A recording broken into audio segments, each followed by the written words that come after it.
fam, it's your girl Mwii, and I'm back with another video for you guys. And I have a very special guest with me. She will introduce herself. Madam. Hi, my name is Nsofwa. This is my big sister. Our moms were sisters. Her mom is late now, so our moms were sisters. But yeah, this is my big sister, Nsofwa. And little 411. I know she's beautiful, she's pretty and everything, and her eyes are open, but Nsofwa actually can't see, and that's why this video, as you can see from the title below, is about a chit chat with my blind sister and our experience, because she actually used to see. And yeah, just keep watching and you'll find out what happened. So Nsofwa, just introduce yourself and, you know, give a little brief, and then we'll get into the questions. So my name's Nsofwa Sampa. Like Mila said, I'm Mila's elder sister because my mom was older than her mom, and also I'm actually older than her. Yeah, so we've kind of grown up together. Pretty much. Yeah, we've done the worst things together. We've been chased by animals together. Oh my god, we've been through we've been to thick and thin together. Yeah. So yeah. So I just wanted to bring her onto this channel. I've actually always wanted to have Nsofwa on my channel for a very long time, but she's finally here. I just told her, I'm like, you're gonna be on my channel.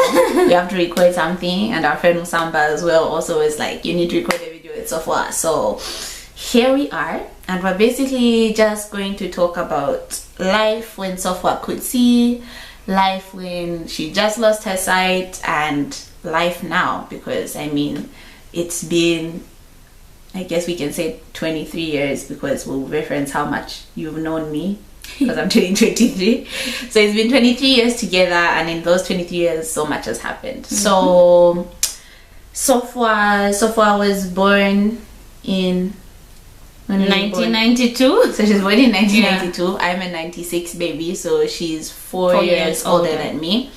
And we, in the beginning, she used to stay with her mom. Obviously, she stayed with her mom until, when did mommy die? Mom died in 2002. 2002. Yeah, 2002. So from 1994 to, I mean 1992 to 2002, Nsofwa stayed with her mom, and I pretty much also, we pretty much basically lived together, but not really, because they would always come to our house for sleepovers. I would always go to Kawata for sleepovers. So we've always had that relationship, because our moms are also close, because they were 2 years apart, so they were definitely close. So they always used to make me and our other sister Chikwanda, like, we're always the three of us, basically. It was literally always the three musketeers. Yeah, the three musketeers. Like, and like we'd get in trouble. Like, we wish Chikwanda was here, because Chikwanda also used to put us through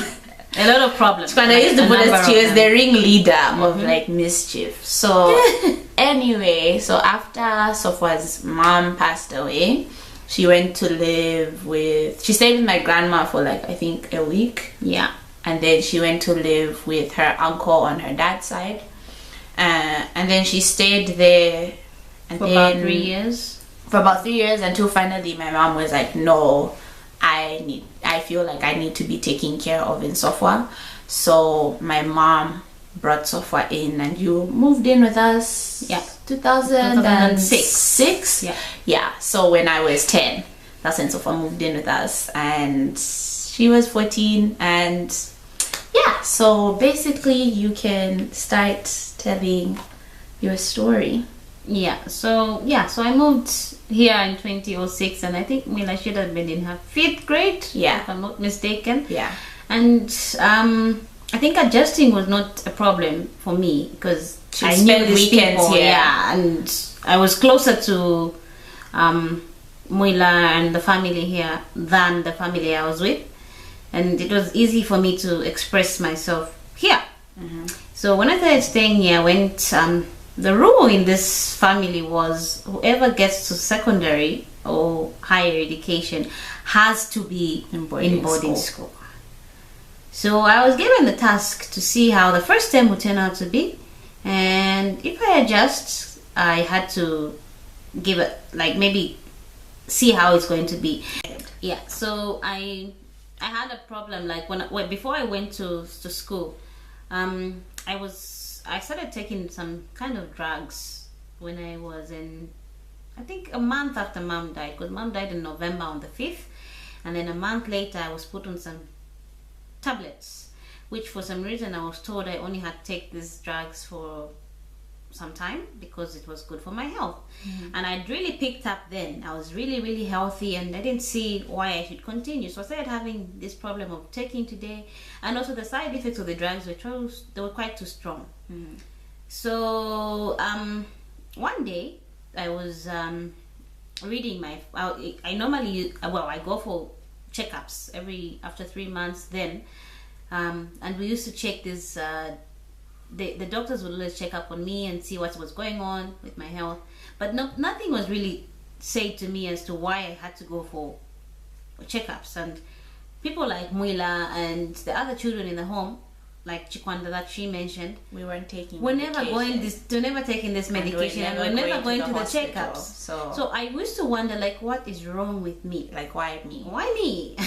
So one day I was at the hospital. Then that was before I even came here and started staying with Mila. So I was staying with my uncle, and he left me because he had to rush for work. And whilst I was sitting in there, I came with I was reading my file, and it said I was HIV positive. And in Africa, HIV wasn't one of those topics you'd want to talk about. Yeah, it was kind of like seen like taboo in a sense. Like, it's like, because by then it still was kind of a new disease. Yeah. So we didn't really know much about, especially in like Zambia. Like Zambia, it's only literally in the last 10 years I can say where we've gotten better with understanding and like not being not stigmatizing against HIV, but like with Nsofwa, when Nsofwa was growing up, that stigma was definitely there. Yeah. So I read the file and I quickly closed it. I'm like, this is my file, and the name was there, Nsofwa Sampa, and I'm like, so maybe that's why I take that medication. So am I on ARVs? But when my uncle came back, because it didn't take time, he came back, and where I quickly closed the file and pretended to be singing a song. But I read that and it kept quiet, and I went to the doctors, and the doctor asked me had any problems or questions. I said no, I didn't have any questions. So when I said, it started now sinking in, because maybe then I knew about HIV and I knew it was a killer disease, but then I started feeling the impact because it kind of became real. Yeah, it became real. Yeah, because it was dead then. Now it came back to life. It's like it came real because like you knew it was there. So then what happened?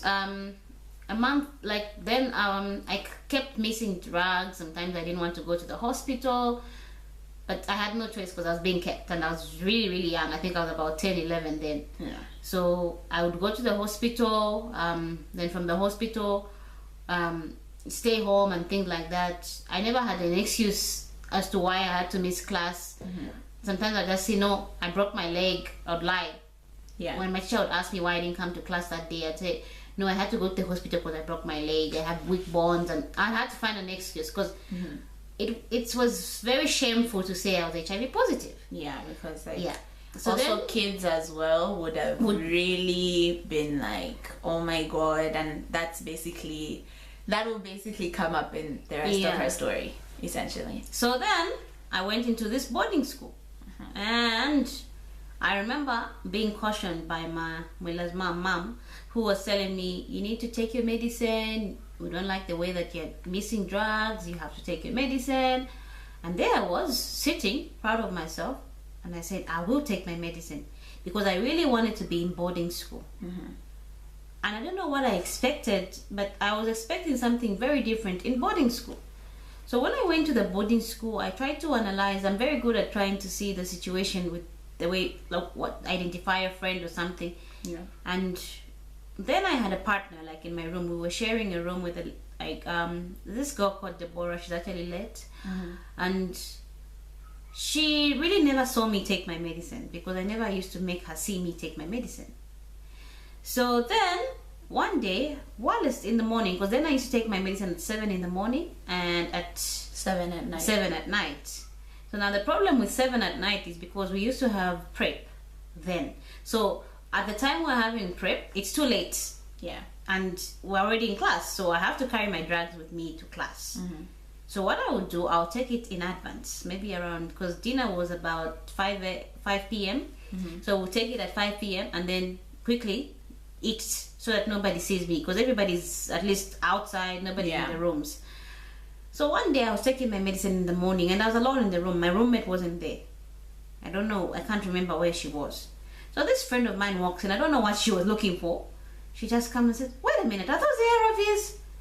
And I was so upset. I'm like, what makes you think they are? And the next thing, I'm quiet, like I didn't know what to say. I was weak. I said, okay. So I just stopped taking them. I stopped taking the drugs. The next thing I noticed, well, in my smart mind, I thought, okay, if I continue taking these drugs and I go back home with them and I'm not taking them, I'm better off throwing them away, which I did. So for 3 months, I never took my medication. In my smart mind, I thought I had done a good job, but yet I was actually not helping myself. Mm-hmm. So then I got a condition called TB, and I had this horrible cough, which was not going away. Yeah.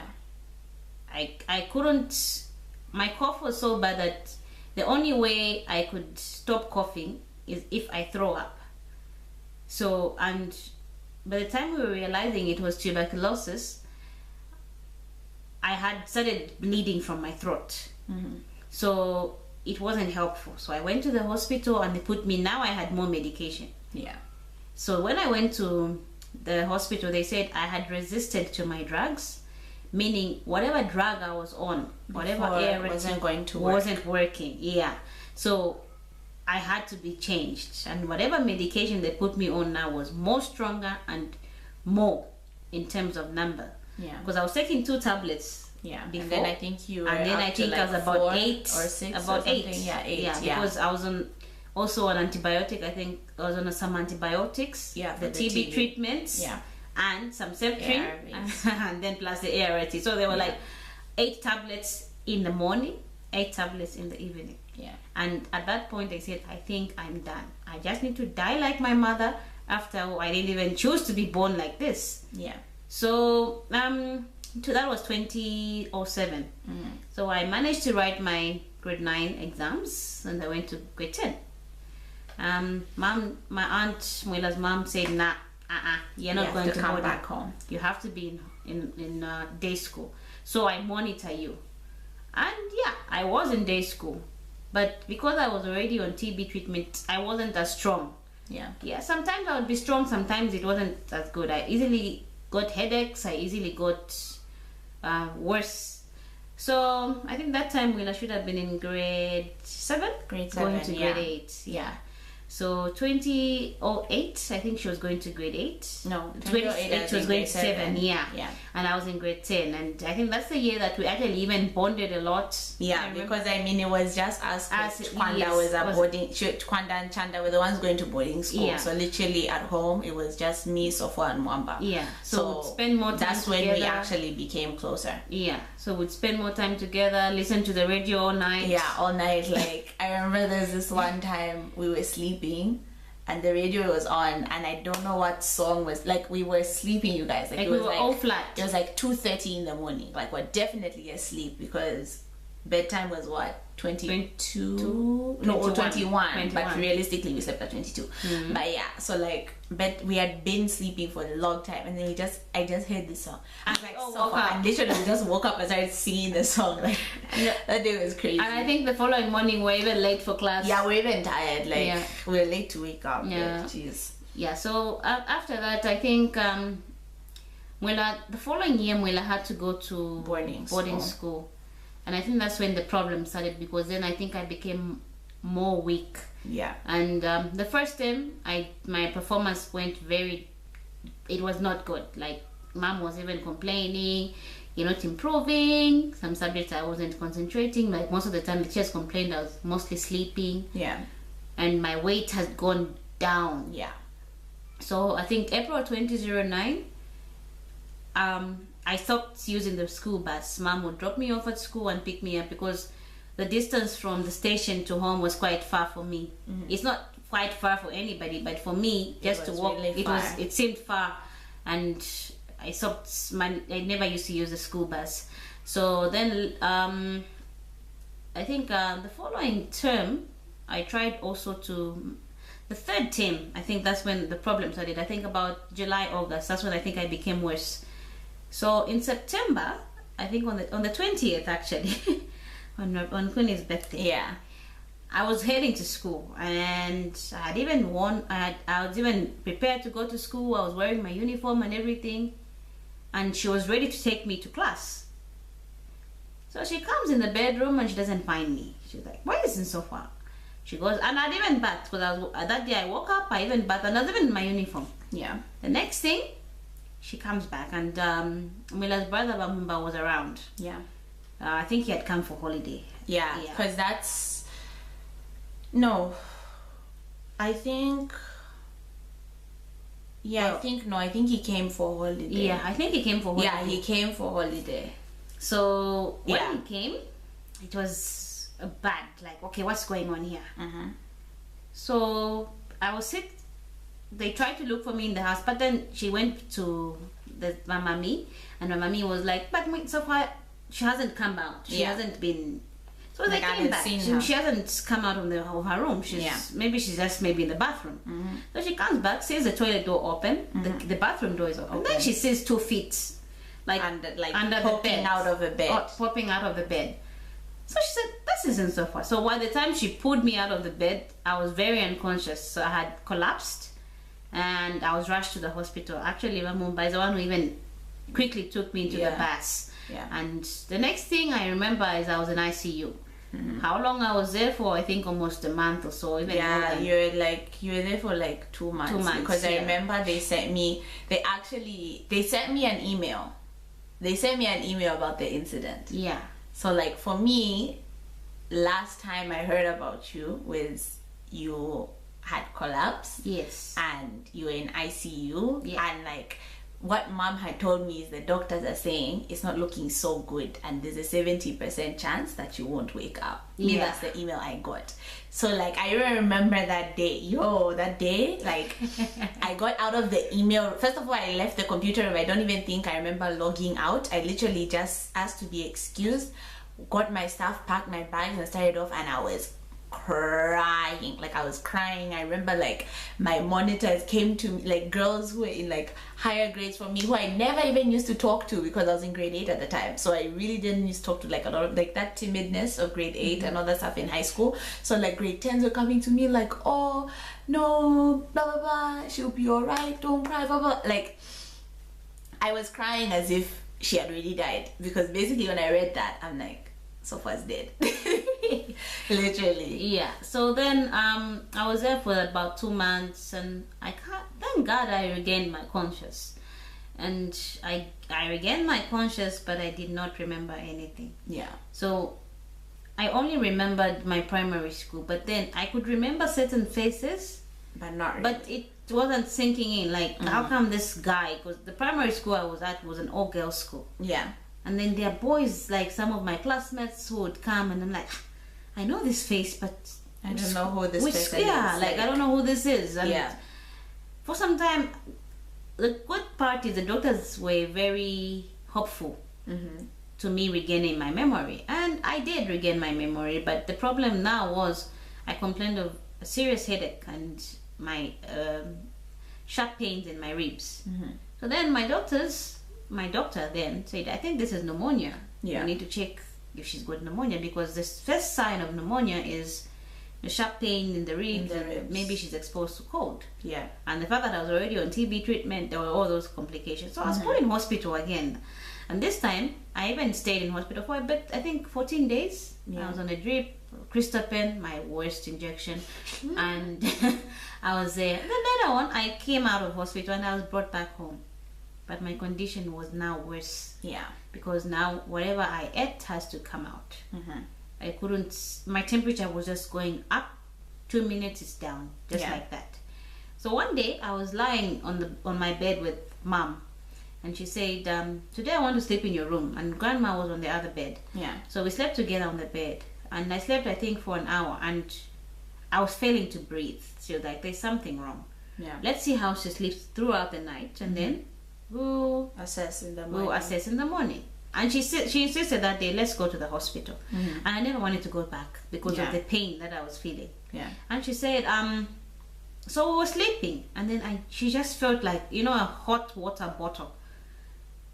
She turned and looked, she said, it's me. I can't sleep. I was awake. And she said, are you okay? I said, no, I think I need to go to the hospital. And we did go to the hospital. By the time my cousin Sampa was home, and Chikwanda that time, they were sleeping in her room because she was in school. So grandma called them and said, look, I think your sister is not doing fine. When my other cousin heard that, as far as she was concerned, Nsofwa was dead. And she started to cry. So Chikwanda had to convince her, like, look, she's actually alive. So we have to take her to the hospital because she's not doing fine. I had to be carried out of the house because I couldn't even feel the ground. I was just throwing up. That was at, I think, 3 a.m. And unfortunately, my doctor was not there. So he was called at exactly 6. He was at the hospital. And I complained of a stiff neck. And the first sign of meningitis was the first sign. And so it's actually ironic because when I was a baby, I had meningitis. It's actually very, very ironic. So then they had to see what was causing the meningitis because I was on TB treatment. So maybe the doctors had to start guessing, like, okay, what is causing this meningitis? So if the Grey's Anatomy's doctors, they would have figured it out and in 2 minutes. Like you wouldn't have been blind. But anyway, it's okay. But it's one of those things. It's okay. So then I was in the hospital for some time, and the doctor suggested we had to do a lumbar puncture because whatever complaints I came up with showed that I had signs of meningitis. And lumbar punctures, you guys, are no freaking joke. First of all, the needle is like this long. Like it's a huge, like it's like the size of an arm. It's a huge ass needle, and it's like, where the hell is that going? And it has to go on your spine. Like that's where they. So then I saw the needle. that time I could. That time I was seeing. So the doctors came. There were 3 doctors. I can't remember. I remember some of the Dr. Mwii, Dr. Kapambwe. There were about 3, 2 male doctors and 1 female. And they, you know, normally when you're in a ward, they would close up your bed. Draw the curtains. Yes, they drew the curtains, and we're there sitting, and I'm like, what do you want to do to me? And mom goes, no, it's just a little prick. And mom is like, mom is the worst person. Like her lies, the worst liar. Instead of just saying it's huge, it's going to be painful, just accept no, she's just a little, and then you see something this big, like the correlation. So I looked at and then this time the needle wasn't there.